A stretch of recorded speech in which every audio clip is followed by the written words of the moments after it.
Hello, everybody. I'm Anaji. And I'm Tyler. And this is Crossfade Reviews. Can't see my other arm. Can we do the JPEG where it Okay, so today we're going to be reviewing the new Pixar movie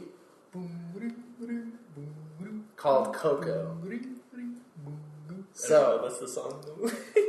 have they been talking about this movie for a while? Yeah, I remember that. I think I heard them mentioning it after, because Moana was the last thing they did, right? That was not Pixar, actually. Wait, was that? Moana? Was Moana Pixar? Yeah. You sure it wasn't just Disney? No, that's gotta be Pixar, dude. Okay, yeah, maybe it was Pixar. My bad. Alright, I gotta check it out. No. Well, this is their newest movie to come out. This movie's kind of a big deal because it's one of the first movies they've ever done where it is not a European white protagonist. So they're definitely going, I think Disney is going the way of a lot of its properties where they're starting to understand that there's other cultures and there's money to be made there because these cultures are not being catered to in any sort of way. So this is one of their movies to do that. So this movie's big thing is that it's Mexican culture. So, Tyler, do you want to give a synopsis or do you want me to give a synopsis? So you get the synopsis. Okay. So we follow this kid, Miguel. He's Mexican. He lives in Mexico with his family. And he wants to be a musician, but his family's history, the way it is, his great-great-grandfather was a musician who abandoned the family. So since then, the great-great-grandmother has made it where music is not allowed in their family. So one night, he enters this guitar playing contest, but he has to hide it from his family. And his family ends up figuring out that he's playing guitar, and his guitar is smashed. So he goes to the gravesite of his idol, this almost like, I guess I'll just say like a Mexican Elvis Presley, only in the sense that like this person seems kind of like to have that status in this movie. Yeah. And he's like a classic sort of figure. So he goes and he steals the guitar, except when he strums the guitar, it actually sends him to the world of the dead, because this whole thing is happening on the Day of the Dead. And I can't say it in Spanish because I can't speak Spanish. It's like muerto. I know that's probably not what the I can't say it. I didn't learn anything with this movie. I can't roll my R's for crap. Sorry. So he does it, and then he ends up going to the land of the dead, and he has to basically figure out a way to come back to the land of the living, because if he doesn't, if the sun rises, once the sun rises on that day, he'll be stuck there. So that's basically the plot of the movie. So Tyler, what did you think of Pixar's foray into that Mexican culture? So going back to Moana, I really liked Moana, but I think I like this movie a lot more. Really? I think so. I think it's because I like Mexican culture, and it's colorful, and the way that they go about, because it is an interesting topic. The whole movie's around like death, but like in Mexican culture, like they celebrate death as like, you know, and to remember the dead, and it's kind of like a nice way to. Yeah. See that? It's very hopeful. Yeah. In that sense. So I think that's why I enjoyed it a lot more. But I don't know, are we gonna go into like what? Well, let's give a little warning. So we are gonna be doing spoilers. So one of the things we're gonna spoil is if you go to watch this movie, you're gonna be confused because there's about a 30-minute Frozen short that plays before this movie. So just in case you go and watch it, just know you gotta wait. You can come in maybe like 20, 30 minutes late. Because like, this short comes in and they do not let you, it doesn't have a typical Pixar short. And the way the short goes is like, you're watching it, and the aspect ratio is obviously like, still is like DVD quality almost. Yeah. Like, the screen was like this. So you're watching it and you're going like, okay, cool. You know, 10 minutes in, you're like, alright, is the plot gonna get going? The plot for a short 15 minutes goes by and you're like, Jesus Christ, like, is it gonna 25 minutes in, you're like, ending finally. Like, I had a moment where I thought they had just tricked us into watching a Frozen sequel. I was like, there will be no Coco movie. Which a part of me was like pissed because yeah, I was like, no. I was like, then give me a Frozen movie or like the full movie. Like, yeah.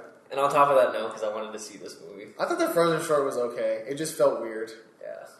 So so go ahead and so Coco, you like the culture. Well, the first thing is like the animation's crazy. It is really good. It is one of the most, and I think before the movie plays, they kind of talk about it really quick with some of the animators. Yeah. There's a scene where when he first arrives in the world of the dead, it's like these huge cities with a bunch of like these colorful lights, but they were saying like 15,000 something individual light animations. I was like, what? I don't know. That's just like a crazy like Marvel to me. I was like, ugh. Yeah. But yeah, like it almost reminded me of Corpse Bride. I don't know if I've seen that movie. so like when they're in the living world, it's very like kind of boring and bland almost. A little bit. And then when they get to the land of the dead, it's very colorful and so that was really cool. I think about that. Yeah, I definitely think this is one of their more interesting looking movies. I kind of feel the same way about Moana, where I was like, this is very different from like it's not very European centric, so it looked different. Like I was like, oh okay, even the way the characters looked. How'd you feel about the story? I thought the story was good. I mean, this is actually, I think, one of Pixar's not darker, but maybe darker because like they don't skirt around the fact that like, people die. Yeah. They die in this movie. Like you're like, oh, okay, and it's not all like, oh, like fantastic. But some deaths are like, nah, that person just got killed. Yeah. You're just like, oh damn, okay, I didn't expect that. Spoiler, I think another thing about the way that the story is told, they lead you into thinking one thing, and they totally rip the carpet under. Like, I did not see that. I did not see that coming. I just didn't expect them to do that. Yeah. So it caught me off. I would definitely say this has one of the better stories. I think this has one of the better, even though I don't know if I remembered all the songs that were played, I think this has one of the best uses of a song where you get this one song that's kind of it's like the main theme of the movie, but it's saying, and then as the movie goes on, the context to that song changes and breaks your heart. This movie made me cry a lot. Oh yeah, there was everybody that I've talked to who's seen this movie has cried. It made my friend Jared. I used to do an old podcast with him called Say What. Apparently, Jared hasn't cried in movies in like years, and I didn't know that. This movie broke him. This movie made him cry. Well, because it touches on that. Death is like a really heavy subject, especially when like you're thinking about the end of your life and your existence, and it's that's why I kind of like that part of Mexican culture. It's like that's not the end of it, and like people remember you, and like that's how I think. Well, what moment was it exactly? I think it was there's like I think 2 or 3 moments I cried. I think when you might have been asleep for that part, but there's that part where I'm gonna say I passed out for about 10, but not because it was bad. Not because it was bad. I passed out for about 10 minutes. Yeah, I passed out about 10 minutes. So listen to him more. There's this one scene where they visit. I guess it was I don't know what I forgot.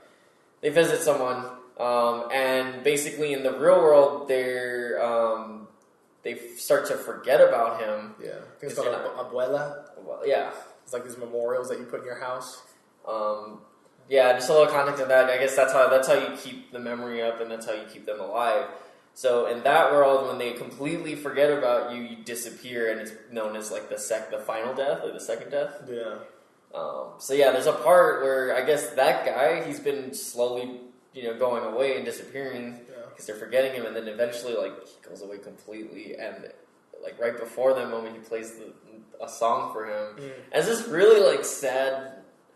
Oh, it's such a sad. I'm kind of upset that I missed those tears for myself. Yeah, that time to cry. Like, and it's also the first time I've seen like alcohol. Well, I'm sure there has been, but like alcohol is very present in this movie too. Really? I think that part. There's the part with like shot glasses, and like the animation's fucking crazy. Yeah, they look like legit shot glasses. Okay. But he drinks to him, and then he like flips the shot glass, and the other shot glass is still filled, and it's very like symbolic. I was like, he's gone forever. See, this movie broke me. Like, I knew I was gonna kind of like this movie when Miguel's watching the old tape with his idol Ernesto de la Cruz. Oh God, De la Cruz. I'm gonna say something. Spanish and Mexican names sound so cool. I want to learn Spanish. It sounds so dope. Ernesto de la Cruz. Like, Abuelita. But he's singing the song Remember Me, and like I think the moment that broke me was I don't know if I want to give away this twist.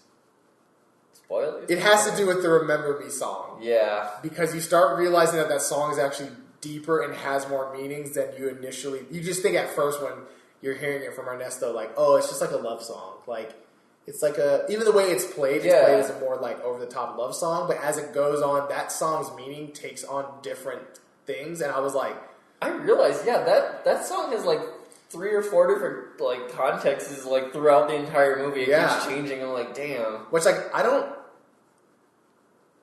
Moana kind of has that a little bit. Yeah. With the How Far I'll Go song. See, the thing is, I feel like Moana had more songs that I remembered. Like How Far I'll Go, You're Welcome, and Shiny. This one, I only really remembered Remember Me. But I feel like that song hit me harder than... The only song in Moana that hit me about as hard was How Far I'll Go. But not the same way. Like, its content does not really change a whole lot. I'd say this movie's like better about... They've interwoven the music so well that it almost becomes a part... It's a part of the story more than like it's a musical. Like, it's very... Yeah. I think they're much better about that in this movie. Yeah. Like, Moana's definitely like, this is a musical. Like, Frozen's like, this is a musical. This one is still a musical, but yeah, the way, like I said. Yeah. Okay. Now that we've been singing this movie's praises, was there anything you didn't like about the movie? Can I say one thing that I did like? Okay. Oh, I mean, you can keep going. Say what you like.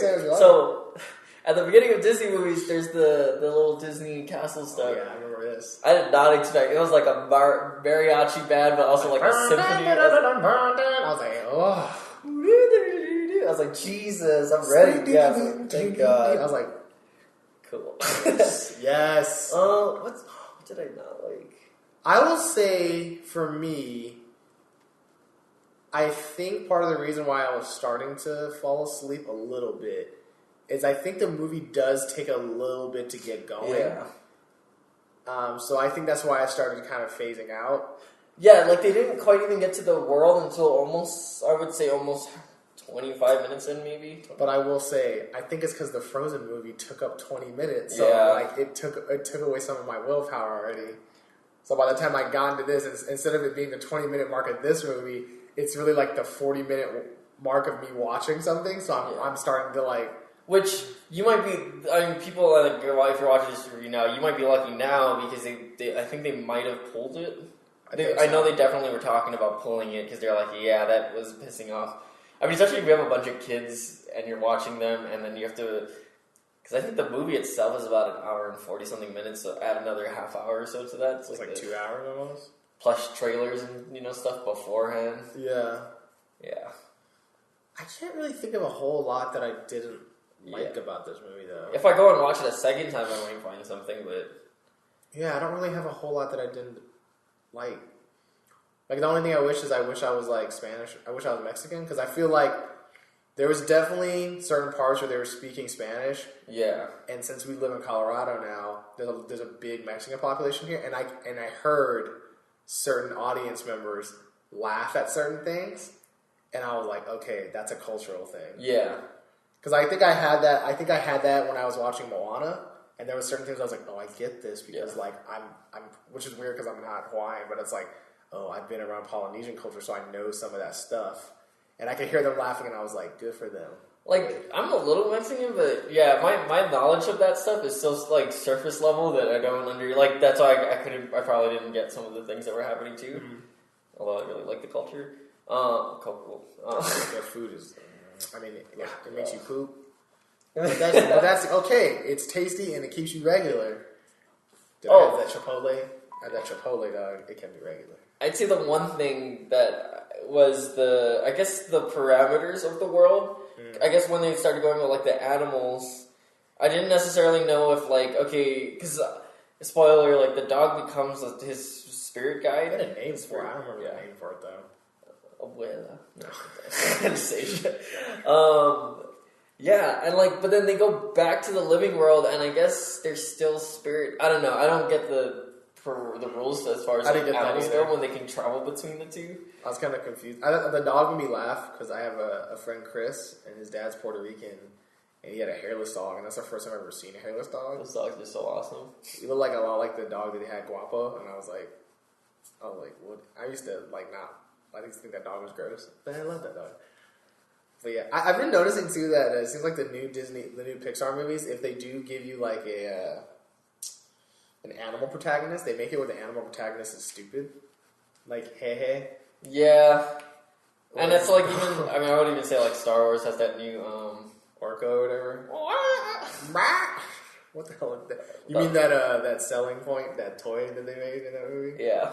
Disney's like, we gonna make some toys. There's definitely toys for the dog in Coco. Yeah, I know. We're like a hairless fucking nasty dog. But yeah, I don't really have a lot bad to say about this movie. Apparently it's doing pretty well. That's good, yeah. Which I'm glad. I definitely, well, if we're gonna go into recommendations, I think this movie is good to watch in the theater just because of like the animation purely is just amazing and the music and just like all the sounds, just like everything about the movie is very like, it's good to experience it in a theater setting and not just at home. I'm gonna give this, the only fault I really have with this movie is not the movie, it's the Frozen short. Yeah. That's about it. I'm gonna pay full price for this. It is good. It is a good movie. And I definitely think people should support it, and like I hope Disney continues to make these start exploring different cultures and stuff, you know. Like, has Pixar ever done like an Asian movie? They've done Pixar now. Like Mulan is their closest, I think, and then How come they never did another one after that? Another Mulan? Like just another. Oh, because like there's like Chinese, there's Japanese, there's Korean, there's Vietnamese. I'd like to see a Japanese. Yeah, that'd be pretty dope. I mean, even with like Latin cultures like Brazilian. I mean, Brazilian's weird because it's Latin, but they don't speak Spanish there. Like it's Portuguese. That's like a different language, but it still has a lot of that Latin culture there. But I just want them to go do. I want this to do well because I want them to explore other cultures and fully explore. Like I think Ratatouille was kind of like in Paris-ish, but like not really the culture necessarily. Yeah. So like fully dive into it. Like another thing is like the cast. The whole cast is all like not like well-known names. I think for the most part. No, it's like I think full Mexican cast. I think the most well-known maybe, but I'm American, so it's like Benjamin Pratt. Yeah, he plays Ernesto de la Cruz, and then. I can't say his name. Galeos. He's a really big Spanish actor. And then they also have the guy from Jane the Virgin, who plays Jane's dad. He plays one of the voices, but he's not a huge character. I think the kid is a newcomer. They just found this kid. Nice. So, but yeah, man, go watch this. He's like an actual kid, right? Yeah, he's a real kid, like for real. But yeah, man, go watch this movie. It's really good. I think it's gonna be in theaters for a little bit. If you can, watch it with some Mexican people because they get them jokes that you don't get. Like, I would definitely say this is like some like hot cocoa. Okay, well okay. So leave your you monster. Leave your comments down below, and if you have any movies to recommend to us, if it's on Netflix or like Amazon or Hulu, we will try and watch it, and we can do a review of that as well. So yeah, guys, go check this movie. Blah.